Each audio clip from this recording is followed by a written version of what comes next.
యేసు ప్రభు అని నీ నోటితో ఒప్పుకుంటాం. మనం అందరం ఒప్పుకుంటున్నాంగా, లేకపోతే ఎక్కడికి రాంగా? ఒప్పుకుంటున్నాం. మొదటి పని అందరూ చేస్తున్నాం.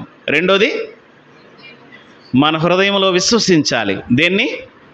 ఆయన నా కోసమే చనిపోయి తిరిగి లేచాడు అనేటువంటి సంగతిని మనం విశ్వసిస్తే చాలు, మన హృదయంలోనికి ఆ ప్రభువు ప్రవేశిస్తాడు.